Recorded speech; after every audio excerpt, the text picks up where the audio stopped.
Serious हो UPSC के बारे में, you have entered the marathon and you have taken the पंगा. 4 non-negotiable rules of this plan. The magic number is 65%. GS के सब subject की बुक लिस्ट, यूपीएससी का syllabus, I have broken that down into keywords. तो option आपको choose कैसे करना है, उसके लिए I had designed a tool. CSAT के लिए नोट्स अटैच कर दिए मैंने, आपके लिए प्रीवियस ईयर क्वेश्चंस की एनालिसिस अटैच कर दी है. करंट अफेयर्स के लिए एक फ्रेमवर्क है. ऐसे के लिए माय बुक. एथिक्स के लिए I am giving you note. इतनी मेहनत करने के बाद अगर अगले साल प्रीलिम्स क्लियर नहीं हुआ, कोई फायदा नहीं है. That is why long term plans don't normally work. And I will be the first one to admit it. Let us begin without further ado. First things first, I know आपके दिमाग में obvious doubts हैं. Doubts को side करेंगे अभी हम. Do not obsess about answer writing. FOMO में नहीं फंसने की जरूरत है. It is a trap and answer writing के लिए you are not ready if you are a complete beginner. And I am assuming कि आप start कर रहे हो. Answer writing will be included, is included in this very detailed plan that I will describe. Number 2.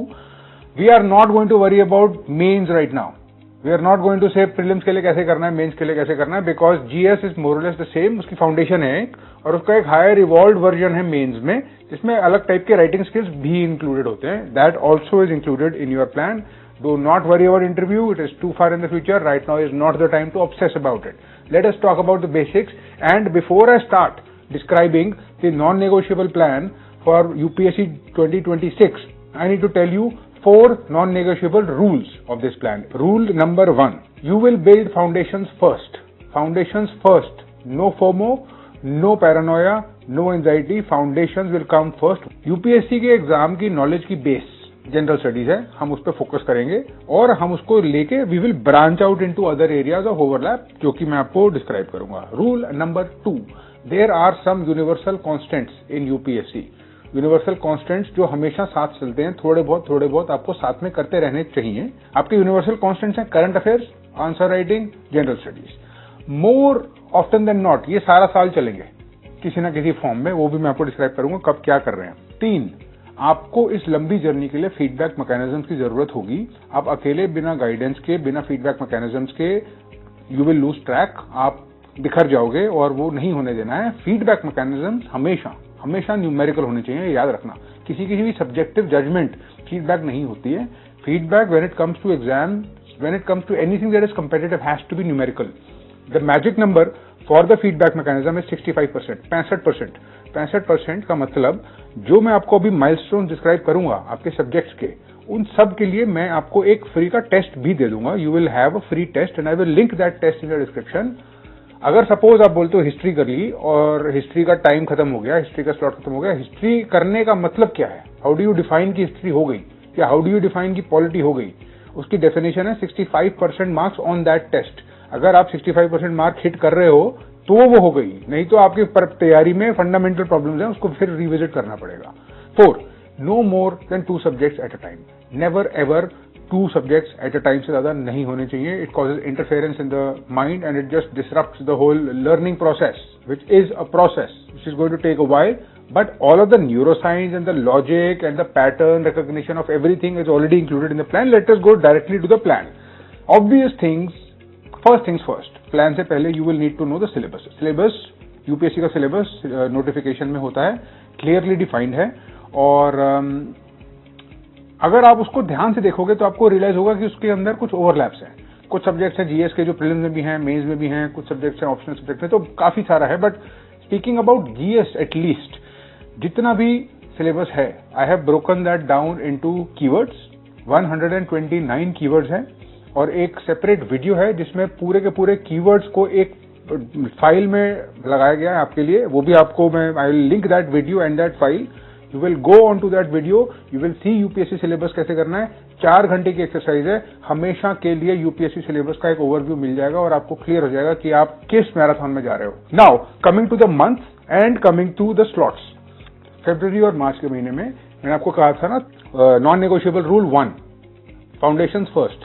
सबसे बड़ी foundation इस पूरे exam की पॉलिटी है, क्योंकि आप एक पॉलिटी के ही स्ट्रक्चर में जाके काम करोगे. You will work in the executive. You need to understand India का पॉलिटी का स्ट्रक्चर क्या है, हाउ इज इंडिया गवर्न्ड, वो पॉलिटी में आता है. एक्सट्रीमली इंपॉर्टेंट सब्जेक्ट है. I would say it is the most important subject in all of UPSC. If there is one, then it is polity. It makes sense to start with polity. इसमें time भी लगेगा क्योंकि the content is very factual, at least for prelims. हम polity से start करेंगे और हम history से स्टार्ट करेंगे। तो मैंने आपको 2 महीने का एक स्लॉट दिया है जिसमें हमने पॉलिटी और हिस्ट्री करनी है।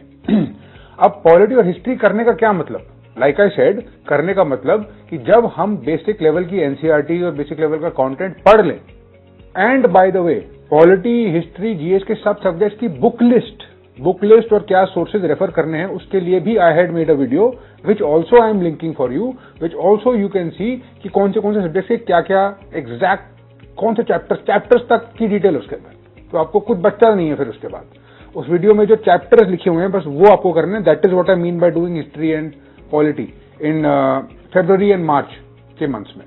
जैसा कि मैंने आपको बताया, after you have done those you need to give these tests which are linked in the description. You need to hit that 65% marks. If you are hitting that 65%, good. We can now close. We can now move ahead.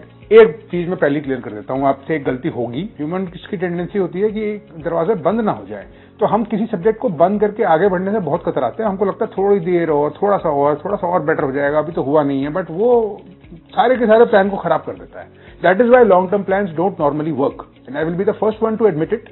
But if you are going to use something, then use this because it is designed that way. It is designed to work, and I'm making sure that you know exactly what the points are. You see, it's granular, it's numerical. When you have something numerical, you know what is what, on what date, at what number, at exactly what point. That is what I will try to do. Now, April, May में हम geography, environment और economics पे आ रहे हैं। Non-negotiable rule 4 याद रखना है हमको। Never more than 2 subjects at a time. ये सब्जेक्ट्स काइंड ऑफ ओवरलैपिंग है। ज्योग्राफी का ओवरलैप एनवायरनमेंट के साथ बहुत ऑब्वियस है, बट ह्यूमन ज्योग्राफी और इकोनॉमिक्स का बहुत ओवरलैप है। तो बहुत अच्छा क्लस्टर है ये एक साथ पढ़ने के लिए, और इसको हमको जरूर पढ़ना है अप्रैल और मई के महीने में। कहाँ से पढ़ना है? जो मैंने आपको बुक लिस्ट दी है वहां से पढ़ो, उसको सब कुछ लिखा है, चैप्टर इंक्लूडेड, कौन सा चैप्टर, कौन सी बुक, एक्जैक्टली क्या, कैसे, क्यों, सब उसमें मेंशन्ड है। कहीं और दिमाग लगाने की, एक्सप्लोर करने की या भटकने की जरूरत नहीं पड़ेगी। That was the whole point of all of these videos. अगर हम ये कर लेते हैं तो फरवरी से लेकर मई के महीने तक कोर जीएस के फाउंडेशंस बिल्ड हो जाने चाहिए। अब मई में हम आ गए और जून जुलाई का एक क्लस्टर स्टार्ट हुआ। अब इस टाइम तक प्रीलिम्स क्या हो रहा होगा या हो गया होगा, और आप उसके बाद आ गए होगा, और the whole environment and the whole energy will have turn towards mains oriented stuff, which is also what we should do. इस फाउंडेशन के बाद अब हम आते हैं ऑप्शनल और एसे पे। आंसर राइटिंग स्टार्टिंग के महीनों में इतनी इंपॉर्टेंट नहीं है, बट जून जुलाई में एक्सटेंसिवली स्टार्ट हो जाएगी होनी। This will start happening extensively.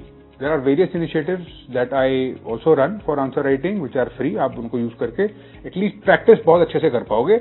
जितना भी हो सकेगा I will link them in the description for you. But essentially June July में हम जीएस से हट रहे हैं, हम आंसर राइटिंग कर रहे हैं, हम अपने राइटिंग मसल्स को एक्सरसाइज कर रहे हैं, बट हम जीएस से हट रहे हैं, हम ऑप्शनल और एसे पे आ रहे हैं। Why are we coming on optional and essay at this time? Because the essay writing is a great kickstart to your answer writing muscles. ऐसे आप लिखोगे ना तो बहुत हद तक आपको जो थोड़ी बहुत फाउंडेशनल जीएस की नॉलेज है वो जरूरत होगी। गुड गवर्नेंस क्या होता है, एनवायरमेंट में एग्जैक्टली चल क्या रहा है, इस टाइप के ऐसे टॉपिक्स आ जाते हैं। तो यू नीड सम फाउंडेशन। तो बिल्कुल ही स्टार्टिंग में भी नहीं और बिल्कुल ही एंड में भी नहीं, because writing is a skill. तो ऐसे राइटिंग जो भी टाइम मांगता है उसको टाइम को फैक्टर करके I have placed it in this slot. June July में we are doing optional and essay. Answer writing साथ में चल रहा है और वो आपके लिए I will link those things for you. Now coming to August and September, optional and ethics. आप नोट करिए, June July August September, optional is common throughout these months. आपको अगर कोचिंग लेने की जरूरत है तो आप इस टाइम पे कोचिंग खत्म कर दो अपनी ऑप्शनल की। एक हद तक एक अच्छी तैयारी उसकी हो जानी चाहिए। ये अज्यूम करना है कि ये जो 4 महीने हैं ऑप्शनल के लिए, इसके अलावा टाइम नहीं मिलेगा। ये करने के बाद, और बिफोर आई गो देयर, आपको एक प्रॉब्लम होगी कि ऑप्शनल आपको चूज कैसे करना है। उसके लिए I had designed a tool, very simple tool, it is called the optionalizer tool. आपको कुछ क्वेश्चंस पूछेगा वो और आपसे कुछ बेसिक कैलकुलेशन कराएगा और आपको बहुत अच्छा एक न्यूमेरिकल पॉइंट ऑफ व्यू देगा कि आपके लिए कौन सा ऑप्शन अच्छा होगा और क्यों और कितना अच्छा होगा। तो आप 2-3 कंपीटिंग ऑप्शनल्स अगर आप कंसिडर कर रहे हो, suppose sociology versus PSIR, public administration versus anthropology या जो भी है, it will compare two and it will give you very good better analysis of which one will be better और वर्स। उसमें आधा घंटा लगता है to understand the whole mechanism और उसके बाद you will have very good clarity going forward. तो ऑल्सो यूज कर सकते हो, that too I will link. ऐसे के लिए माय फर्स्ट बुक ऑन ऐसे writing, the ultimate cheat book of ऐसे writing, PDF, I am linking that ebook, I am giving away freely. Use that. It will give you an algorithm. उस algorithm में आपको पता चल जाएगा आपको exactly ऐसे कैसे लिखना है. अगर ठीक से यूज करा तो किसी भी ऐसे टॉपिक पे ऐसे आउटपुट हो जाएगा और एक अच्छा खासा ठीक ठाक ऐसे आउटपुट हो जाएगा. Very good to start with and it will take you to a point where you can actually be very comfortable कि आपका ऐसे हो गया. अब आप ऐसे लिख दोगे. एथिक्स के लिए I am giving you notes. तो आपको सारा का सारा एथिक्स का कंटेंट मिल जाएगा. Content will not be an issue for you. Let us move on with the plan. अब हम आते हैं अक्टूबर नवंबर में.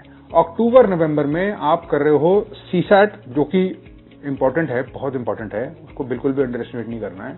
सीसैट और मेंस वाला जीएस. मेंस वाला GS by that I mean there are some subjects in GS जो मेंस में होते हैं बट प्रीलिम्स में नहीं होते, जैसे कि इंटरनल सिक्योरिटी, जैसे कि इंटरनेशनल रिलेशंस थोड़ा बहुत, जैसे कि डिजास्टर मैनेजमेंट और साइंस एंड टेक वगैरह. ये हमको कर लेने हैं. अक्टूबर नवंबर दिसंबर सीसैट के लिए है और ये फ्रिंज वाले जितने भी मेंस वाले सब्जेक्ट्स हैं जीएस वाले उनके लिए है. Along with the universal constants. Remember जो मैंने आपको बताए थे वो कुछ ना कुछ हद तक चल ही रहे हैं साथ में. आंसर राइटिंग थोड़ी बहुत चल रही होगी. You will be reading current affairs, you will be reading some sort of news और whatever, and I will tell you how to do that also, and this will be ongoing, right. But the idea is जब तक आप जनवरी तक आओ, जब तक ये साल खत्म हो, तब तक एक, अगर आप इसको एनालाइज करोगे आपको दिखेगा एक पूरा राउंड प्रीलिम्स का, एक पूरा राउंड मेंस का कंप्लीट हो चुका है. We have done the foundations. हमने फरवरी से लेकर जून तक अपने फाउंडेशंस बनाए जीएस के. हमने जून से लेकर दिसंबर तक फाउंडेशंस बनाए मेंस के, और ये दोनों काम हमारे अब खत्म. अब हम अगले साल के लिए तैयार. और जैसे ही जनवरी आता है आप आ जाओगे non negotiable plan for prelims पे. Non negotiable plan for prelims का फाउंडेशनल आइडिया, फंडामेंटल आइडिया ये है कि अब हम मेंस की तरफ नहीं देखेंगे. हाइपर फोकस ऑन प्रीलिम्स, क्योंकि it is hyper competitive. Without prelims there is no mains, so we have to clear prelims. इतनी मेहनत करने के बाद अगर अगले साल प्रीलिम्स क्लियर नहीं हुआ कोई फायदा नहीं है, और ऐसा नहीं होना चाहिए. अगर इतनी मेहनत करी जा रही है और इस हिसाब से करी जा रही है तो प्रीलिम्स क्लियर होगा, और उसको टू मेक श्योर कि वो हो और आप राइट ट्रैक पे हो. There is a non-negotiable plan which I have already created for 2025 and then I will create one also for 2026, but उसके प्रिंसिपल्स सेम ही रहेंगे. Needless to say, CSAT के लिए भी मैंने आपके लिए नोट्स अटैच कर दिए. मैंने आपके लिए प्रीवियस ईयर क्वेश्चंस की एनालिसिस अटैच कर दी है by mentee of mine Yogendra Meena, जो इस बारी he was selected into the IPS and I hope that this year he gets into IAS and he has given the interview etc. But he is a very brilliant guy and his mathematics is absolutely phenomenal and the way he teaches it is also very very good. He is very gifted in that. So उसके notes मैंने आपके लिए link कर दिए. Current affairs की बात बच गई.